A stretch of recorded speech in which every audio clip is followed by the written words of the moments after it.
Jacob's story is an epic journey of faith, deception, and redemption that echoes through the ages in a world where cunning often triumphs over integrity. Jacob's life confronts us with uncomfortable truths about human nature and the divine plan. Have you ever wondered how God can use imperfect people to fulfill His purposes? Get ready for a narrative that will challenge your notions of justice and mercy as we explore the surprising origin of a chosen nation. Genesis 25:21 introduces us to a couple in distress. Isaac prayed to the Lord on behalf of his wife because she was barren. The Lord answered his prayer, and his wife Rebekah became pregnant. In ancient times, barrenness was seen as a curse, and Rebekah carried that burden for 20 years. Imagine the despair that must have consumed the hearts of this couple. To the promise made to Abraham, yet unable to conceive a child. God's answer to Isaac's prayer didn't come without complications. Genesis 2:203 reveals the babies jostled each other within her, and she said, "Why is this happening to me?" So she went to inquire of the Lord. The Lord said to her, "2 nations are in your womb, and 2 peoples from within you will be separated. 1 people will be stronger than the other, and the older will serve the younger." Rebekah's pregnancy was a foreshadowing of the conflict that would mark not only the lives of her sons, but entire nations. The divine prophecy overturned the natural order of things. The older would serve the younger. From the womb, God was setting a pattern that would challenge human conventions. Genesis 2:52-24-23, 24 to do this. There were twin boys in her womb. The first to come out was red, and his whole body was like a hairy garment. So they named him Esau. After this, his brother came out with his hand, grasping Esau's heel. So he was named Jacob. Isaac was 60 years old when Rebekah gave birth to them. The contrast between the twins was evident from birth. Esau, the firstborn, was red and hairy, characteristics that foreshadowed his rugged and impulsive nature. Jacob, on the other hand, was born clutching his brother's heel, a gesture prophetic of his cunning and determined personality. As the boys grew, their differences became more pronounced. Genesis 20:47-22:8 describes the boys grew up, and Esau became a skillful hunter, a man of the open country, while Jacob was content to stay at home among the tents.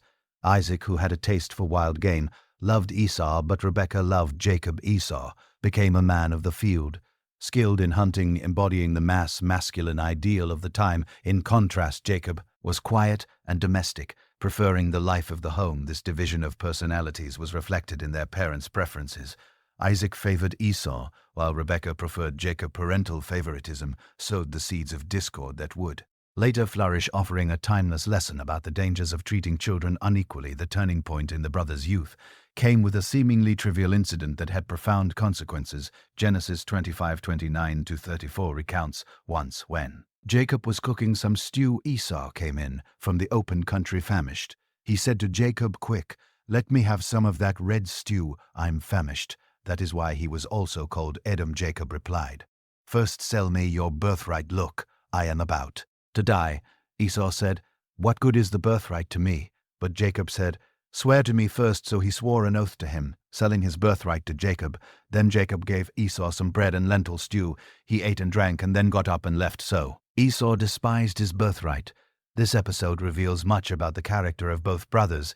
Esau, impulsive and driven by his immediate appetites, was willing to trade his birthright, a position of great honor and responsibility in patriarchal society, for a meal. His exaggerated claim of being about to die shows his tendency toward hyperbole and instant gratification. Jacob, on the other hand, displayed calculated shrewdness. He saw an opportunity and seized it, manipulating his brother's weakness for his own gain. While his actions may seem questionable, by modern standards they reveal a sharp understanding of the value of the birthright and a willingness to do whatever it took to obtain it. The exchange of the birthright for a meal became a powerful symbol of Esau's recklessness and Jacob's opportunistic nature. The biblical text does not offer explicit moral judgment on Jacob's actions at this moment, but the subsequent narrative will show how this decision shaped the destinies of both brothers and their descendants. The implications of this act were profound. The birthright was not merely a matter of material inheritance, it carried spiritual blessings and the responsibility to lead the family. By despising his birthright, Esau demonstrated a lack of foresight and appreciation for the divine promises made to his ancestors, for Jacob acquiring the birthright was only the first step in his journey to becoming the heir of God's promises. Though his methods were questionable, his determination to secure divine blessings would be a recurring theme in his life. This episode sets the stage for the future events in Jacob's life. His cunning and determination would lead him to great heights, but also place him in situations of conflict and danger. Jacob's story reminds us that God can use even our flaws and imperfections to fulfill his greater purposes. Genesis 27-14 takes us to a crucial moment in Isaac's life. When Isaac was old and almost blind, he called for his older son Esau and said, "My son, yes, father." He answered. Isaac said, "I am old and do not know the day of my death. Now take your weapons, your bow and your quiver, and go out to the field to hunt game for me. Prepare for me the delicious food I love, and bring it to me to eat so that I may bless you before I die." Isaac's old age and blindness created a scene of urgency and vulnerability. Aware of his mortality, he wanted to fulfill his paternal duty to bless his firstborn. Before leaving this world, the blessing was not merely a formality, it was a prophetic and powerful act that would determine the destiny of the blessed and his descendants. Isaac's plan to bless Esau reveals his continued preference for the older son. Despite the sale of the birthright years earlier, perhaps Isaac was unaware of the agreement between the brothers, or considered it invalid. Regardless, his intention to bless Esau triggered a series of events that would forever change the course of the family's history. Genesis 275-10 introduces Rebekah's strategy to favor Jacob. Now Rebekah was listening when Isaac spoke to his son Esau. So when Esau went to the field to hunt for game, Rebekah said to her son Jacob, "I heard your father say to your brother Esau, 'Bring me game, and prepare me the delicious food to eat, so that I may bless you in the presence of the Lord before I die.' Now, my son, listen to me as I command you. Go to the flock and bring me 2 choice young goats, so that I can prepare some delicious food for your father, the kind he loves. Then take it to your father to eat, so he may bless you before he dies." Rebekah's plan was bold and risky. She not only interfered with her husband's will, but also placed her favorite son in a dangerous position.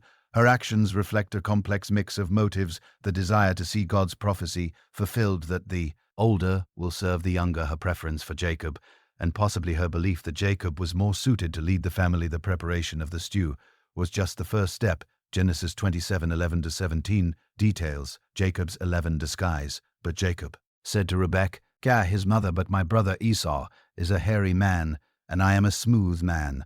What if my father touches me?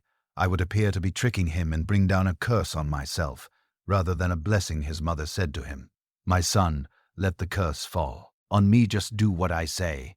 Go and get them for me." So he went and got them and brought them to his mother, and she prepared the delicious food, the kind his father loved. Then Rebekah took the best clothes of Esau, her older son, which she had at home, and put them on her younger son Jacob. She also covered his hands and the smooth part of his neck with the goat skins. Then she handed to her son Jacob the delicious food and the bread she had made. This passage reveals Jacob's initial hesitation, not from moral principles, but from fear of being caught.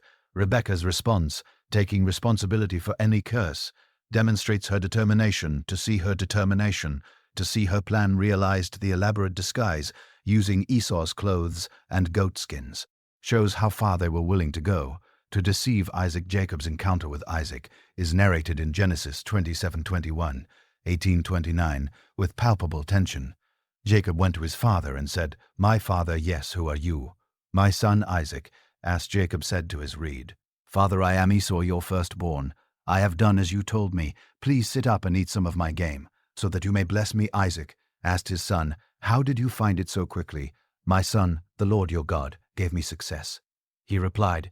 Then Isaac said to Jacob, "Come near so I can touch you, my son, to know whether you really are my son Esau or not." The scene is filled with suspense. Jacob repeatedly lies, even invoking God's name to lend credibility to his story. Isaac, suspicious, insists on touching his son. Genesis 2:22-23 continues. Jacob went close to his father Isaac, who touched him and said, "The voice is the voice of Jacob, but the hands are the hands of Esau." He did not recognize him, for his hands were hairy like this, those of his brother Esau. So he blessed him. The test of touch reveals Isaac's internal conflict. His senses are at odds. Touch says it's Esau, but the voice is Jacob's, yet trusting his sense of touch more than his hearing, Isaac proceeds with the blessing given to Jacob, recorded in Genesis 27:2-9, is powerful and comprehensive. He smelled the smell of his clothes and blessed him, saying, "Ah, the smell of a field that the Lord has. Blessed may God give you of heaven's dew, and of earth's richness, an abundance of grain and new wine. May nations serve you, and peoples bow down to you. Be lord over your brothers, and may the sons of your mother bow down to you. Cursed be those who curse you, and blessed be those who bless you." This blessing, rich in imagery and promises, encompasses material prosperity, political dominion, and a special spiritual status. Ironically, the blessing includes dominion over his brothers, echoing the prophecy given before the twins were born. Esau's return and the discovery of the deception are narrated with dramatic intensity in Genesis 27:3-5, after Isaac finished blessing him, and Jacob had scarcely left his father's presence. His brother Esau came in from hunting. He too prepared some delicious food and brought it to his father. Then he said to him, "My father, sit up and eat some of my game, so that you may bless me." His father Isaac asked him, "Who are you?" "I am Esau, your firstborn," he answered. Isaac trembled violently and said, "Who was it then that hunted game and brought it to me?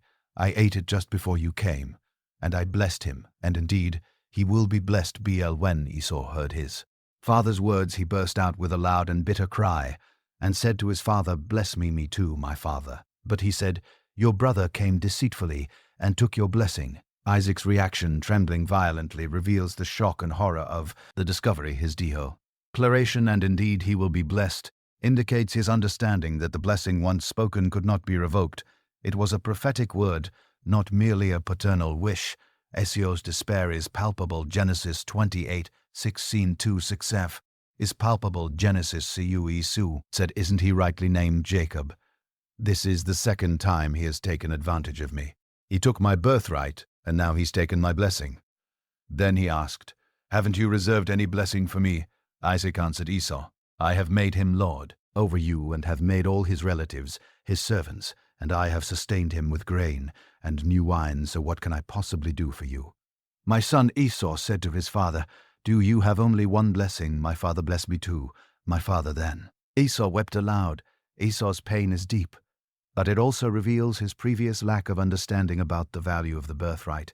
Only now does he fully grasp what he has lost. His plea for a blessing, any blessing, is touching Isaac, offers Esau a secondary blessing. In Genesis 249-4, his father Isaac answered him, "Your dwelling will be away from the earth's richness, away from the dew of heaven above you, will live by the sword, and you will serve your brother. But when you grow restless, you will throw his yoke from off your neck." This blessing, in stark contrast to Jacob's, foretells a life of struggle for Esau and his descendants. However, it also includes a promise of eventual liberation from Jacob's rule. Esau's threat of revenge is immediate and serious. Genesis 27:41 reports Esau held a grudge against Jacob because of the blessing his father had given him. He said to himself, "The days of mourning for my father are near, then I will kill my brother." Jacob, this plan for murder, reveals the depth of Esau's anger and the imminent danger to Jacob. The situation demands swift action.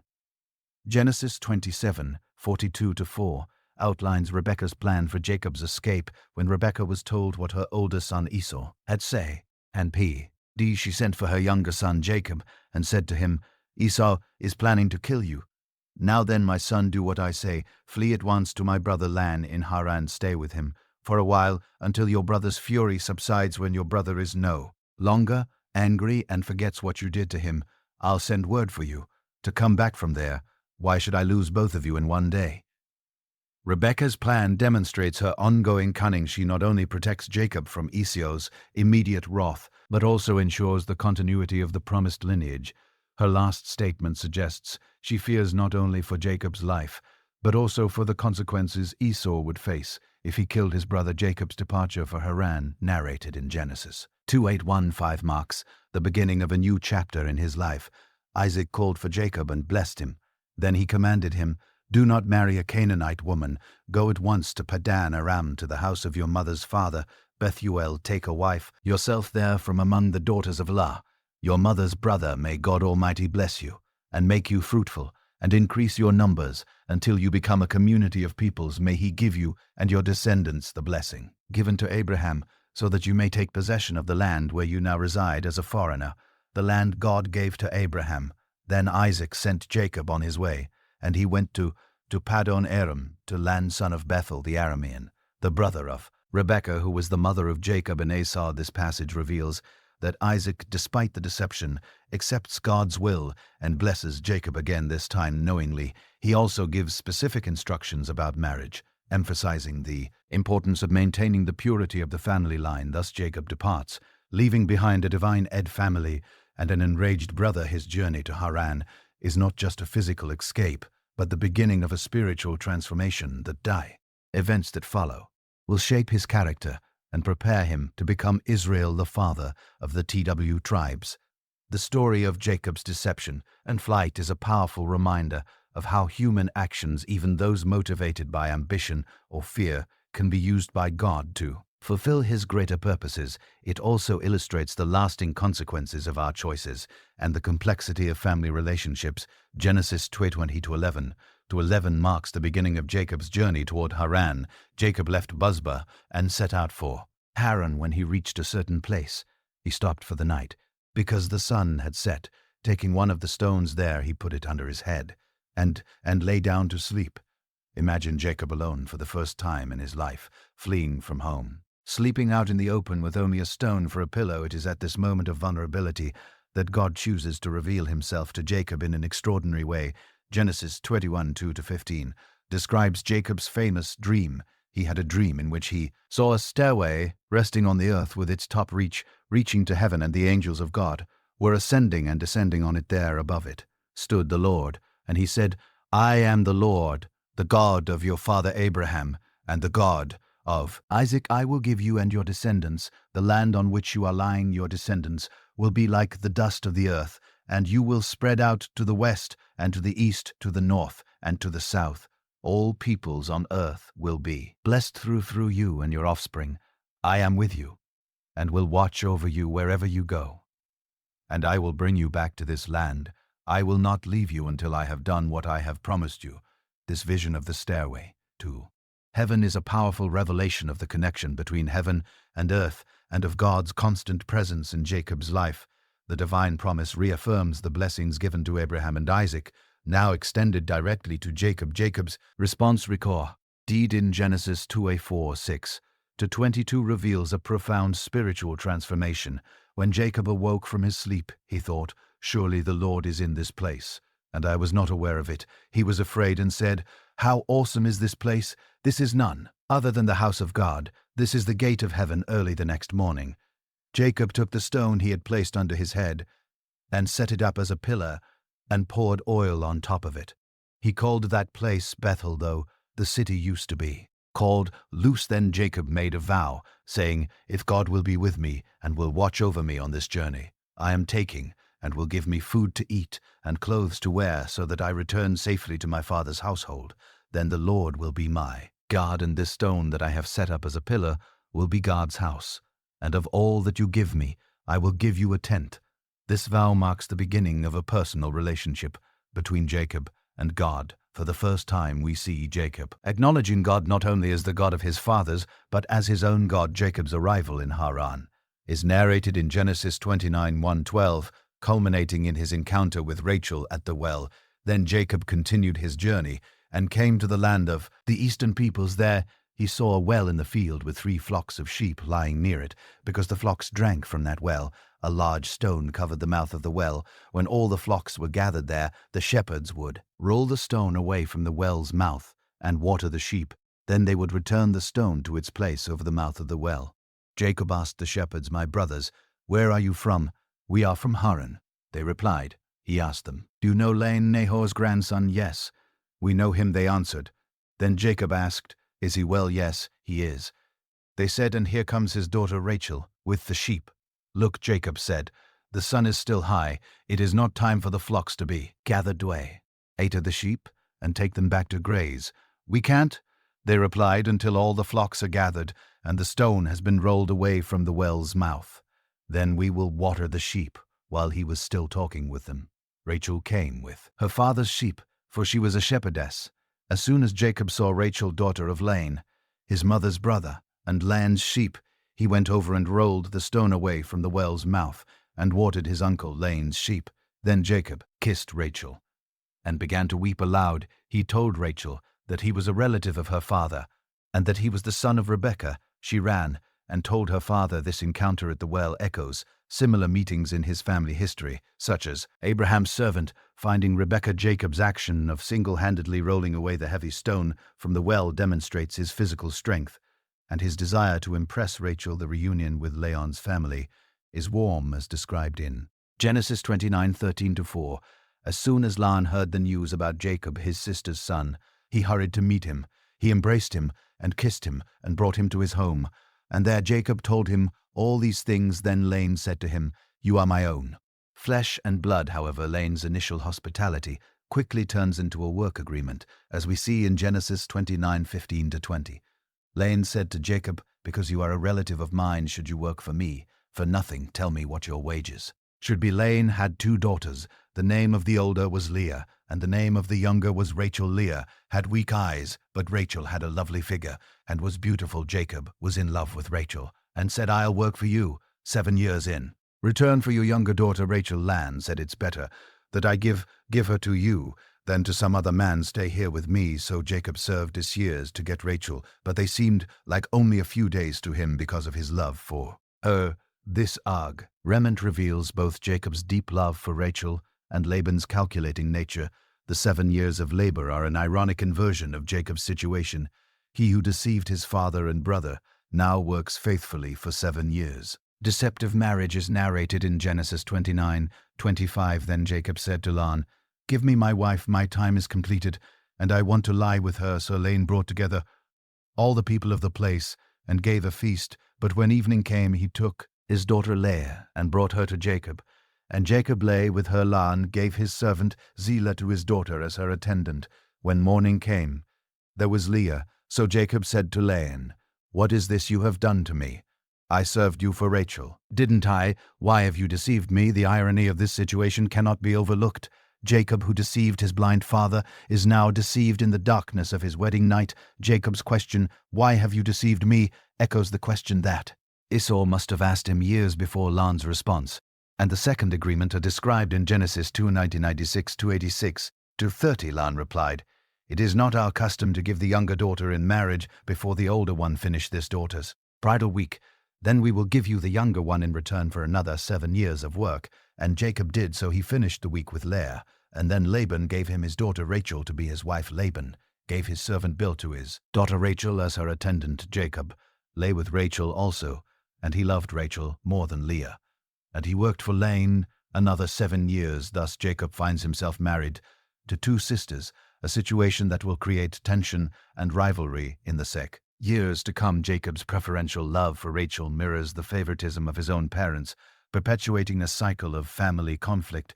Jacob's children are born amid this rivalry, as described in Genesis 29:335 and 31:24. Leah gives birth to Reuben, Simeon, and Levi, and Judah. Rachel, unable to conceive, gives her servant Bilhah to Jacob, who bears Dan and Naphtali. Leah, seeing that she stopped having children, gives her servant Zilpah to Jacob, who bears Gad and Asher. Leah then conceives again and gives birth to Isar and Zebulun. Finally, Rachel conceives and gives birth to Joseph. This narrative of births is filled with tension and competition between the sisters, each seeking to gain Jacob's favor through motherhood. The names given to the children often reflect their mother's emotions and hopes. The years in Haran transformed Jacob from a young bachelor into a man with a large and complex family. Through deceit, hard work, and family rivalries, Jacob begins to experience the consequences of his past actions. However, amid all this, we see the gradual fulfillment of God's promise to make him a great nation. Genesis 328 marks the beginning of Jacob's desire to return to his homeland after Rachel gave birth to Joseph. Jacob said to Laban, "Send me on my way so I can go back to my own homeland. Give me my wives and children for whom I have served you, and I will be on my way. You know how much work I have done for you." But Laban said to him, "If I have found favor in your eyes, please stay. I have learned by divination that the Lord has blessed me because of you. He added, name your wages, and I will pay them. This passage reveals the tension between Jacob's desire to return and Laban's desire to keep him, recognizing the blessings Jacob has brought Jacob's prosperity. As a shepherd is described in Genesis 30, 10:24-3, Jacob proposes an apparently unfavorable deal for himself, asking only for the speckled and spotted animals from the flock. However, through a combination of selective breeding and possibly divine intervention, Jacob manages to significantly increase his wealth. Genesis 3 and 3 describes the growing resentment of Laban's sons and God's command for Jacob to return. Jacob, however, heard that Laban's sons were saying, Jacob has taken everything that belonged to our father and gained all this wealth at our father's expense. And Jacob noticed that Laban no longer treated him as before. Then the Lord said to Jacob, return to the land of your ancestors and to your own people, and I will be with you. The secret planning of the departure is narrated in Genesis 31:4-13, where Jacob explains the situation to Rachel and Leah, revealing a dream in which God instructed him to leave. Jacob's wives support his decision, acknowledging their father's unjust treatment. Genesis 31:17-17. 21 describes the escape during the sheep shearing. Then Jacob put his children and his wives on camels, and he drove all his livestock ahead of him, along with all the goods he had accumulated in Padan Aram, to go back to his father Isaac. In the land of Canaan, when Laban had gone to shear his sheep, Rachel stole her father's household gods. Moreover, Jacob deceived Laban the Aramean by not telling him he was fleeing. He fled with all he had, crossed the Euphrates River, and headed for the hill country of Gilead. Rachel's theft of the household gods adds complexity to the situation, possibly indicating her reluctance to sever ties with her family completely. The pursuit of Laban is narrated in Genesis 322:20 on. The third day Laban was told that Jacob had fled. Taking his relatives with him, Laban pursued Jacob for 7 days and caught up with him in the hill country of Gilead. Then God came to Laban the Aramean in a dream at night and said to him, be careful not to say anything to Jacob, either good or bad. Jacob had pitched his tent in the hill country of Gilead when Laban overtook him, and Laban and his relatives camped there too. God's warning to Laban in a dream demonstrates his continued protection over Jacob, even when Jacob's actions were questionable. The confrontation on Mount Gilead is described in Genesis 31:26 and 42. Laban accuses Jacob of secretly fleeing and stealing his household gods. Unaware of Rachel's theft, Jacob allows Laban to search the entire camp. Rachel, sitting on the gods, deceives her father by claiming she cannot get up because of her menstrual period, preventing him from searching where she was sitting. Jacob then expresses his frustration over Laban's treatment over the years. For 20 years, I was with you, your sheep and goats did not miscarry, nor did I eat rams from your flocks. I did not bring you animals torn by wild beasts. I bore the loss myself, and you demanded payment from me for whatever was stolen by day or night. The heat consumed me in the daytime, and the heat consumed me in the daytime. Cold at night, and sleep fled from my eyes. It was like this for 20 years. I was in your household, I worked for you. 14 years for your 2 daughters, and 6 years for your flocks. And you changed my wages 10 times. If the God of my father, the God of Abraham and the fear of Isaac, had not been with me, you would surely have sent me away empty-handed. But God has seen my hardship and the toil of my hands, and last night he rebuked you. This passionate speech reveals Jacob's sense injustice and his belief in divine intervention on his behalf. The covenant between Jacob and Laban is established in Genesis 353:55. They set up a heap of stones as a witness to their agreement not to harm each other. Laban calls the heap Jagasadhudha in Aramaic, while Jacob calls it Galeed in Hebrew, both meaning heap of witness. Genesis 31:55 marks their final separation early the next morning. Laban kissed his grandchildren and his daughters and blessed them. Then he left and returned home with his farewell. A significant chapter of Jacob's life comes to an end. He leaves Haran no longer as a young man, but as the patriarch of a large and prosperous family. The encounter with angels at Mahanaim is briefly mentioned. In Genesis 32:1-2, Jacob also went on his way, and the angels of God met him. When Jacob saw them, he said, "This is the camp of God." So he named that place Mahanaim. This encounter serves as a reminder of God's continued presence and protection, preparing Jacob for the challenge ahead. The preparation for the meeting with Esau is narrated in Genesis 3:23, 20:21. Jacob sends messengers ahead to inform Esau of his arrival. When the messengers return with the news that Esau is coming to meet him with 400 men, Jacob is terrified. In his fear, Jacob divides his group into two camps, thinking if Esau comes and attacks one camp, the other camp may escape.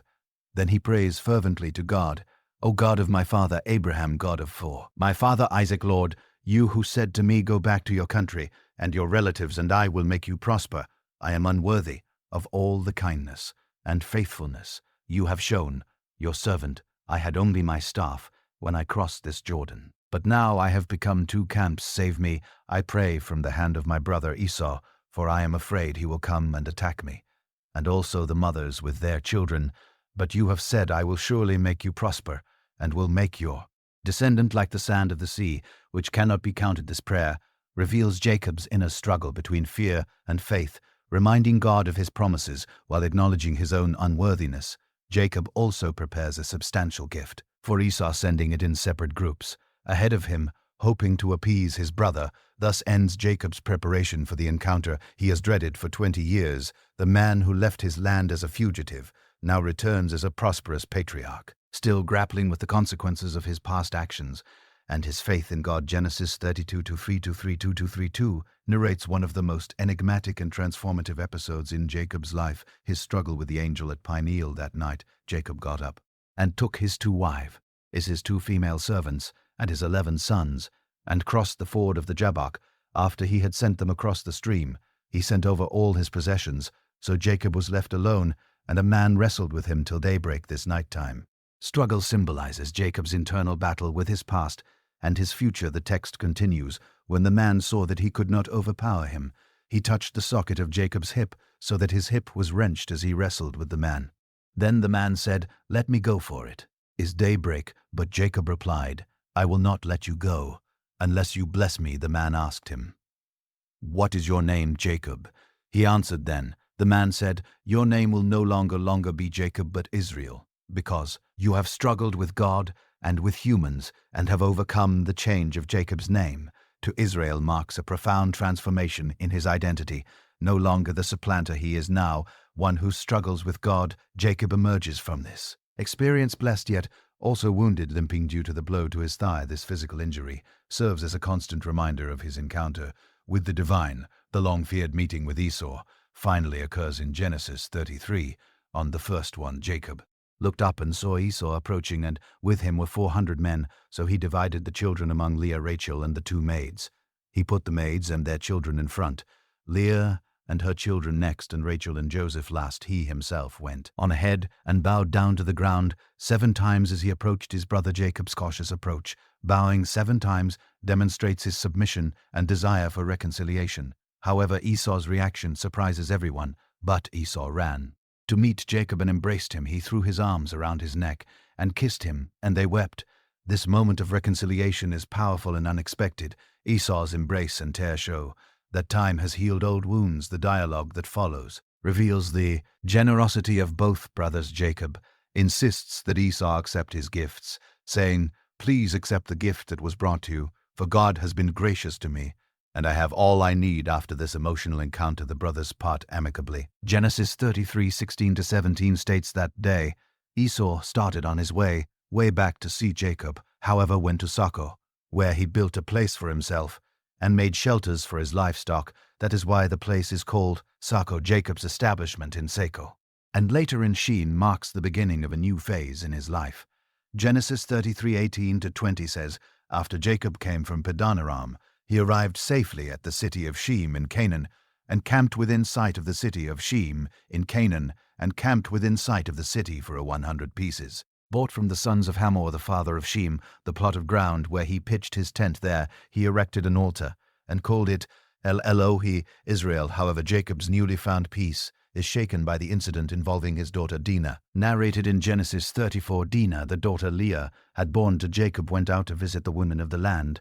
When Shem's son of Hamor, the Hittite, the ruler of that area, saw her, he took her and raped her. Dinah's violation by Shem triggers a series of tragic events. Although Shem falls in love with Dinah and asks to marry her. Jacob's sons, particularly Simeon and Levi, plot revenge. They deceived the Shechemites into agreeing to circumcision as a condition for the marriage, and then while the men are recovering from the circumcision, Simeon and Levi attack the city, killing all the men. Jacob's reaction to this massacre is one of horror and concern. Genesis 34:30 records, "Then Jacob said to Simeon and Levi, 'You have brought trouble on me by making me a stench to the Canaanites and Perizzites, the people living in this land. We are few in number. If they join forces against me and attack me, I and my household will be destroyed after this traumatic incident. Go.'" D instructs Jacob to go to Bethel. Genesis 3:53-3 shows Jacob leading his family in an act of spiritual purification. "So Jacob said to his household and to all who were with him, 'Get rid of the foreign gods you have with you, and purify yourselves and change your clothes. Then come, let us go up to Bethel, where I will build an altar to God, who answered me in my day of dress, and who has been with me wherever I have gone.'" In Bethel, God reaffirms his promise to Jacob and confirms his name change to Israel. Genesis 3:51-12 says, "God said to him, 'Your name is Jacob, but you will no longer be called Jacob, your name will be Israel.'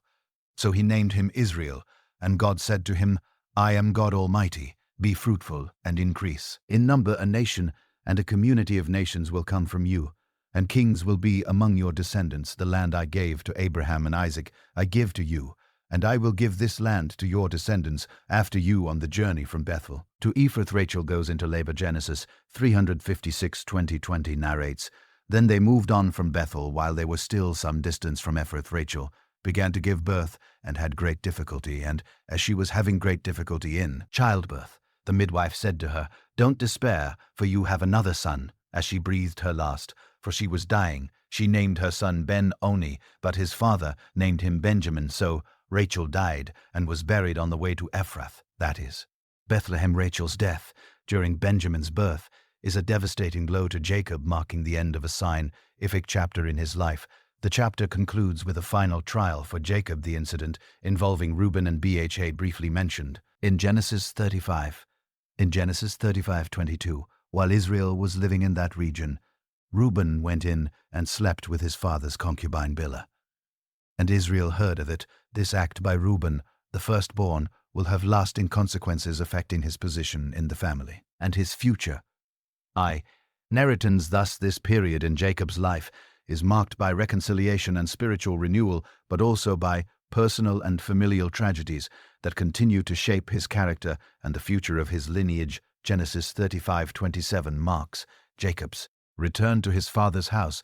Jacob came home to his father Isaac in Mamre near Kiriath Arba, that is, Hebron, where Abraham and Isaac had stayed. This return completes the cycle of Jacob's journey, bringing him back to his roots. The death and burial of Isaac are briefly narrated in Genesis 50:28-29. Isaac lived 80 years, then he breathed his last and died, and was gathered to his people, old and full of years, and his sons Esau and Jacob buried him. This moment of mourning briefly unites the brothers once again. The narrative then shifts to Joseph, Jacob's favorite son. Genesis 37:3-4 describes, "Now Israel loved Joseph more than any of his other sons, because he had been born to him in his old age, and he made an ornate robe for him. When his brothers saw that their father loved him more than any of them, they hated him, and could not speak a kind word to him." Jacob's favoritism toward Joseph echoes Jacob's own past as his mother's favorite son, creating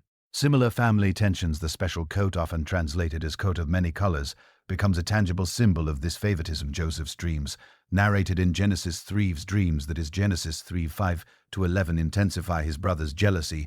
Joseph dreams that his sheaves of wheat rise while his brother's sheaves bow down to him. In another dream, the sun, the moon, and 11 stars bow down to him. These prophetic dreams, although poorly received by his brothers and even by his father, foreshadow Joseph's future role as the savior of his family. The sale of Joseph by his brothers is a dramatic turning point in the story. Genesis 37:18-20 recounts their initial plan to kill him, but they saw him from a distance, and before he reached them, they plotted to kill him. "Here comes that dreamer," they said to one another. "Come now, let's kill him and throw him into one of these systems and say that a ferocious animal devoured him. Then we'll see what comes of his dreams." Reuben's intervention described in Genesis 73:22 saves Joseph's life. When Reuben heard this, he tried to rescue him from their hands, saying, "Let's not take his life," he said. "Don't shed any blood, throw him into this system here in the wilderness, but don't lay a hand on him." Reuben said this to rescue him from them and take him back to his father, however. Judah's suggestion to sell him prevails. Genesis 37:262-8 narrates Judah said to his brothers, "What will we gain if we kill our brother and cover up his blood? Come, let's sell him to the Ishmaelites, and not lay our hands on him. After all, he is our brother, our own flesh and blood, his brothers." Agreed. So when the Midianite merchants came by, his brothers pulled Joseph up out of the cistern and sold him for 20 shekels of silver to the Ishmaelites, who took him to Egypt. The deception of Jacob's sons is detailed in Genesis 37:323. 33. Then they got Joseph's robe, slaughtered a goat, and dipped the robe in the blood. They took the ornate robe back to their father and said, "We found this, examine it to see whether it is your son's robe." He recognized it and said, "It is my son's robe. Some ferocious animal has devoured him." Joseph has surely been torn to pieces. Jacob's intense mourning is poignant. Genesis 37:3-5 describes, "Then Jacob tore his clothes, put on sackcloth, and mourned for his son many days. All his sons and daughters came to comfort him, but he refused to be comforted him. No, he said, I will continue to mourn until I join my son in the grave." So his father wept for him. The years of sadness and mourning for Joseph are a dark period in Jacob's life. Unaware of his beloved son's true fate, he lives with deep pain that even the rest of his family cannot alleviate. The narrative then moves to a time of famine in the land of Genesis 4:12-2 recounts, when Jacob learned that there was grain in Egypt, he said to his sons, "Why do you just keep looking at each other?" He continued, "I have heard that there is grain in Egypt. Go down there and buy some for us, so that we may live and not die." Sending his sons to Egypt to buy food sets off a chain of events that will eventually lead to the family reunion, the detention of Simeon in Egypt, and the demand to bring Benjamin on the next visit, create a dilemma for Jacob. Genesis 42:36 captures Jacob's anguish. Their father Jacob said to them, "You have deprived me of my children. Joseph is no more, Simeon is no more, and now you want to take Benjamin. Everything is against me." His reluctance to send Benjamin, the last son of his beloved Rachel, is understandable in light of his previous losses. The second trip to Egypt with Benjamin is narrated in Genesis 43. Judah's insistence and his personal guarantee for Benjamin's safety finally convinced Jacob to let him go. Genesis 14:1-14 shows Jacob blessing the mission. Then their father Israel said to them, "If it must be, then do this. Put some of the best products of the land in your bags and take them down to the man as a gift, a little balm and a little honey, some spices and myrrh, some pistachio nuts and almonds. Take double the amount of silver with you, for you must return the silver that was put back into the mouths of your sacks. Perhaps it was a mistake. Take your brother also, and go back to the man at once, and may God Almighty grant you mercy before the man, so that he will let your other brother and Benjamin come back with you. As for me, if I am bereaved, I am bereaved." Joseph's revelation to his brothers, narrated in Genesis 45, is one of the most emotional moments in the biblical narrative. When Joseph finally reveals himself, he sends his brothers back with a message for Jacob in Genesis 45:11. "Now hurry back to my father and say to him, this is what your son Joseph says. God has made me lord of all Egypt. Come down to me. Don't delay. You shall live in the region of Goen, and be near me, you, your children and grandchildren, your flocks and herds, and all you have. I will provide for you there, because 5 years of famine are still to come. Otherwise you and your household and all who belong to you will become destitute." The invitation for Jacob to move to Egypt is initially met with disbelief. Genesis 5:46-28 scribes, they told him Joseph is still alive. In fact, he is ruler of all Egypt. Jacob was stunned. He did not believe them, but when they told him everything Joseph had said to them, and when he saw the carts Joseph had sent to carry him back, the spirit of their father Jacob revived, and Israel said, "I'm convinced my son Joseph is still alive. I will go and see him before I die." Jacob's initial hesitation is understandable given the magnitude of the news. However, he receives divine confirmation in BBA, as narrated in Genesis 44. "And God spoke to Israel in a vision at night, and said, Jacob, Jacob, here I am. He replied, Then God said, I am God, the Mede, God of your father. Do not be afraid to go down to Egypt, for I will make you into a great nation there. I will go down to Egypt with you, and I will surely bring you back again, and Joseph's own hand will close your eyes. The journey to Egypt and the emotional reunion with Joseph are described in Genesis 4:66-69-30.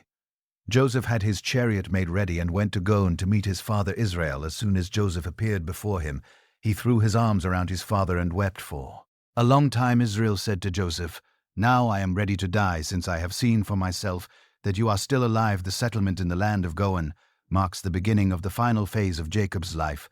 Genesis 5:7-7-10 narrates Jacob's encounter with Pharaoh. Then Joseph brought his father Jacob in and presented him before Pharaoh. After Jacob blessed Pharaoh, Pharaoh asked him, "How old are you?" And Jacob said to Pharaoh, "The years of my pilgrimage are 130. My years have been few and difficult, and they do not equal the years of the pilgrimage of my fathers." Then Jacob blessed Pharaoh and went out from his presence. The last 17 years of Jacob's life in Egypt were a time of relative peace and prosperity. Genesis 47:28 summarizes now the Israelites settled in Egypt. In the region of Go, they acquired property there and were fruitful and increased greatly. In number, Jacob lived in Egypt 17 years, and the years of his life were 47. Jacob's final blessings are recorded in Genesis 48 and 49. He adopts Ephraim and Manasseh, Joseph's sons, as his own, elevating them to the status of tribes. In a reflection of his own story, Jacob crosses his hands as he blesses them, giving the younger Ephraim the greater blessing. The prophecies for each of Jacob's 12 sons, narrated in Genesis 49, are rich in symbolism and meaning for Israel's future. As a nation, each son receives a blessing, or in some cases a rebuke, that will shape the destiny of his tribe. Jacob's instructions for his burial are clear and emphatic. Genesis 49:29-32 records, "Then Jacob gave them these instructions: I am about to be gathered to my people. Bury me with my fathers in the cave in the field of Ephron the Hittite, the cave in the field of Melah near Mamre in Canaan, which Abraham bought along with the field as a burial place from Ephron the Hittite. There Abraham and his wife Sarah were buried there. Isaac and his wife Rebekah were buried. And there I buried Leah." Jacob's death and the national mourning in Egypt are described in Genesis 43:53. When Jacob had finished giving instructions to his sons, he drew his feet up into the bed, breathed his last, and was gathered to his people. Joseph threw himself on his father and wept over him and kissed him. Then Joseph directed the physicians in his service to embalm his father Israel. So the physicians embalmed him, taking the full 40 days, for that was the time required for embalming, and the Egyptians mourned for him 70 days. The grand funeral and burial in the cave of Impala, narrated in Genesis 510, mark the end of Jacob's earthly life, but not the end of his legacy. His life, marked by struggles, deceit, loss, and reconciliation, stands as a test to God's faithfulness and the complexity of the human experience. Jacob's journey shows us that God can use even our failures and struggles to fulfill his purposes. What lessons have you drawn from the life of this patriarch? How does Jacob's story relate to your own journey of faith? If this video touched your heart or made you reflect, don't keep it to yourself. Share it with someone who could benefit from this message. Jacob's story reminds us that transformation is possible for all of us.